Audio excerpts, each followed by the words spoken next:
2025 में जन स्वराज 243 सीट लड़ रहा है। उसमें कम से कम 40 महिला उम्मीदवार जन स्वराज की ओर से खड़ी की जाएंगी।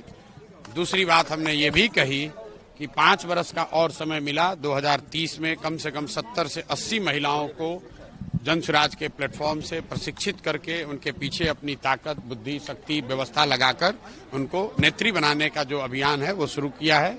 ये कोई महिला प्रकोष्ठ की बैठक नहीं है, ये महिलाओं को सही मायनों में नेत्री बनाने का प्रयास है। जो मैंने और 4 बातें कही वो भी आपने सुनी कि जब तक महिलाओं को आर्थिक आजादी नहीं मिलेगी तब तक उनकी भागीदारी समाज में समानता के आधार पर नहीं हो सकती है। इसलिए जन स्वराज का जो पूरा अभियान है कि सबसे पहले 40 महिलाओं को विधानसभा में जिताकर पहुंचाया जाए। दूसरी जो बात कही गई है कि जो महिला यहाँ पर रोजी रोजगार व्यवसाय करना चाहती हैं, आज जो प्रस्ताव पारित हुआ कि उसको 4% के ब्याज पर सरकारी गारंटी पर महिलाओं को रोजी रोजगार करने के लिए पैसा मिले, क्योंकि अभी जो यहाँ पर जीविका चल रहा है उसमें महिलाओं को 2%, 2.25% प्रति माह ब्याज लग रहा है।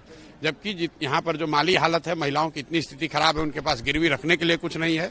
तो सरकारी गारंटी पर महिलाओं को पैसा मिले ताकि वो अपने घर घर रोजी रोजगार कर सके, ये दूसरी घोषणा की है। तीसरी घोषणा जो सबसे महत्वपूर्ण है, जो गांव गांव से करते आए हैं कि 2025 में जब जनता की सरकार बनेगी, जन स्वराज की सरकार बनेगी, तो साल भर के अंदर बिहार से किसी भी बच्चे को, किसी के बेटे, किसी के पति, किसी के बाबूजी, भाई भतीजा को मजबूरी में 10-12 हजार रुपए के रोजी रोजगार के लिए बिहार छोड़कर जाना नहीं पड़ेगा। इसका पूरा ब्लूप्रिंट हमने जारी किया है। उस पर भी आज मैंने महिलाओं की सहमति ली। आपने खुद देखा होगा, महिलाओं ने हाथ उठाकर उसका समर्थन किया है। और अंतिम और बात जो हमने आज यहाँ कही है कि अगली बार जब आप वोट दीजिए तो वो नेताओं को देखकर नहीं, नेताओं के बच्चों के लिए नहीं, अपने बच्चों के लिए वोट दीजिए। और उस पर सारी महिलाओं ने खड़े होकर उसका समर्थन किया है। लालू नीतीश और मोदी को नहीं वोट देने के लिए आपने अपील किया। लालू नीतीश और मोदी को नहीं वोट नहीं, आप मेरा वक्तव्य सुन लीजिए। मैं पिछले 2 साल से जो कह रहा हूँ, मैं लोगों से पूछता हूँ कि अब सब सुनने के बाद बताओ कि लालू जी का राज चाहिए, नीतीश जी का राज चाहिए, मोदी जी का चाहिए, या कि जनता का राज चाहिए। लोग कहते हैं जनता का राज चाहिए। फिर मैं दोबारा पूछता हूँ, भाई जिसको लालू जी का चाहिए लालू बता दीजिए, जिसको मोदी चाहिए मोदी बता दीजिए। फिर सब लोग कहता है ना भैया हम लोग को जनता का राज चाहिए। तो जनता का राज चाहिए तो उसका रास्ता बताते हैं कि जिन नेताओं ने आपको और आपके बच्चों को ठगा है, आपके पेट पर लात मारा है, उन नेताओं को, चाहे वो आपके जाति का है, आपके धर्म का है, उसको वोट नहीं देना है। वोट किसको देना है? मैंने ये नहीं कहा कि वोट प्रशांत किशोर को देना है कि जन स्वराज को देना है। मैंने उनको रास्ता बताया कि वोट अगली बार नेता का चेहरा देखकर नहीं, अपने अपने बच्चों का चेहरा देखकर देना है। और यही जन स्वराज का अभियान है। 2 वर्ष यही कर रहे हैं, आज यही दोबारा किया। यूनिफाइड पेंशन योजना कल केंद्र सरकार ने जारी करी है, उसका डिटेल आने दीजिए।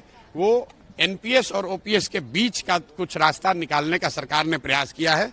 मुझे नहीं लगता है कि जो लोग ओल्ड पेंशन स्कीम के लिए संघर्षरत हैं, जो आंदोलन कर रहे थे, उनको ये स्वीकार्य होगा। लेकिन सरकार ने कल जारी किया और ये योजना सिर्फ केंद्र सरकार के कर्मचारियों के लिए, केंद्र सरकार के अंतर्गत काम करने वाले 23 लाख कर्मचारियों को ये अवसर दिया गया है। राज्यों को इस पर अभी निर्णय लेना है, तो राज्यों के पास ये स्वतंत्रता है कि वो ओपीएस भी रख सकते हैं, एनपीएस में भी जा सकते हैं, और जो यूनिफाइड पेंशन योजना आई है उसको भी लेना है, उसको भी अपना सकते हैं। तो बिहार सरकार को ये बताना चाहिए, क्योंकि ये लोग तो एनपीएस में आ गए हैं। ये ओल्ड पेंशन स्कीम में तो बिहार है नहीं। नीतीश कुमार तो पहले ही सरेंडर करके एनपीएस कर लिए हैं, कर्मचारियों का पूरा हक मार दिए हैं। तो अभी यूनिफाइड वाले पर इनका क्या स्टांस होता है, सरकार को बोलने दीजिए, फिर उस पर टिप्पणी करेंगे। तिवारी ने कहा है कि राहुल गांधी को मानसिक जो है बीमारी हो गई है, इलाज की जरूरत है जनगणना मामले। किसने क्या कहा? अब भाई ऐसा है कि जिसने वक्तव्य दिया है वो भी हमसे बहुत बड़े नेता हैं, जिन पर वक्तव्य दिया है वो भी हमसे बहुत बड़े नेता हैं।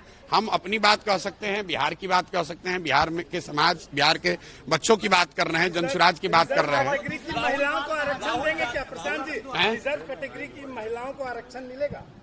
मतलब जो रिजर्व कैटेगरी, मेरे भाई 40 महिलाओं को मिलेगा। फिर उसमें आप जबरदस्ती मत घुसेड़ने लगे झगड़ा का। महिलाओं को महिला रहने दीजिए, महिलाओं को माता बहन रहने दीजिए, महिलाओं को शक्ति रहने दीजिए, महिलाओं को अवसर मिले, उसके बीच में झगड़ा लगाने वाला काम मत कीजिए। राहुल गांधी ने कास्ट सेंसस की बात कही है, कहें कि 90% लोग सिस्टम में नहीं है, हम लोग कास्ट सेंसस कराएंगे। और देखिए, कास्ट ठीक है, कास्ट सेंसस को लेकर हम पिछले 2 साल से वक्तव्य दे रहे हैं। जातिगत जनगणना होना चाहिए, इसमें कोई दिक्कत नहीं है। लेकिन जातिगत जनगणना हो जाने से सबकी गरीबी दूर हो जाएगी, परेशानी दूर हो जाएगी, ये जो राहुल गांधी बता रहे हैं ऐसा कोई निश्चय है नहीं।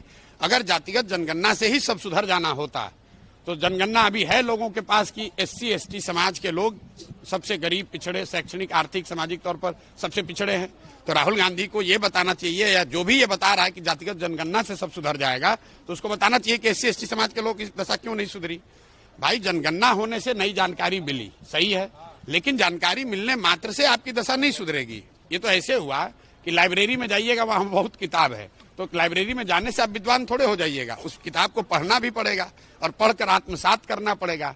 तो राहुल गांधी जी को ये बताना चाहिए कि भाई 60 साल से ये आपको ज्ञान कहाँ आपका गया था। 60 साल से तो आपके लोगों की सरकार थी, तब जनगणना करके पूरे देश का भला कर देते। चलिए मान लीजिए अब उनको अक्ल आया है, अब उनको समझ में आई है बात, तो जनगणना जिन राज्यों में कांग्रेस की सरकार है, तेलंगाना में है, कर्नाटक में है, हिमाचल में है, वहां पर करके गरीबी दूर कर ले।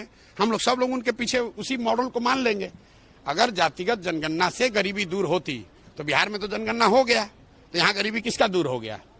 राहुल गांधी जी कांग्रेस के जहां जहां सरकार है वहां जनगणना करा के गरीबी दूर कर ले, हम लोग सब उनका झंडा उठा के घूमेंगे, उसी मॉडल को फॉलो कर लेंगे। जातिगत जनगणना से या किसी भी तरीके के सर्वे से आपको सिर्फ इतना पता चलता है कि समाज के किस वर्ग की स्थिति क्या है, लेकिन वो पता चल रहा है, उसका कोई रास्ता जब तक नहीं निकालिएगा। लोग गरीब हैं ये तो पता है, लेकिन गरीबी से निकलेंगे कैसे इसका रास्ता बताना पड़ेगा। बिहार देश में सबसे गरीब और पिछड़ा राज्य है, इसके लिए जनगणना की जरूरत है, ये तो सब लोग जान रहे हैं। इसको सुधारने का राहुल गांधी क्या मंत्र दे रहे हैं वो ना बताएं। तेजस्वी यादव भी कह रहे हैं और बीजेपी और जेडीयू को। चलिए, अरे ऐसा है मेरे भाई, तेजस्वी यादव की कितनी समझ है, उनके टीका वक्तव्यों पर टीका टिप्पणी करना, वो भी विकास के मामले में। तेजस्वी यादव जात के मामले में बोले तो उस पर टीका टिप्पणी हो सकती है, रंगदारी बालू शराब माफिया पर बोले तो उस पर टीका टिप्पणी हो सकती है। ये लोग हाँ क्राइम पर बोले तो उस पर नहीं, ठीक है, क्राइम पर बोले उसका जवाब देंगे। तेजस्वी यादव अब विकास के मॉडल की चर्चा करें, ये हास्यास्पद लगता है। इनके लोग 15 साल यहाँ शासन में रहे हैं, जिसको अपना नहीं पता है कि GDP क्या है और GDP ग्रोथ क्या है, वो बिहार के विकास की कहानी समझा रहा है, उस पर क्या टीका टिप्पणी करनी है। क्राइम का जहां तक बात है तो इतना ही कहूंगा कि 6 महीना पहले तक तेजस्वी यादव खुद उप मुख्यमंत्री थे और तब उनको बिहार स्विट्जरलैंड दिख रहा था, और 6 महीना में अब उनको कत्लखाना में दिख रहा है। अभी नीतीश कुमार पलट के चले जाएं महागठबंधन में तो बिहार उनको फिर बढ़िया दिखने लगेगा। चलिए।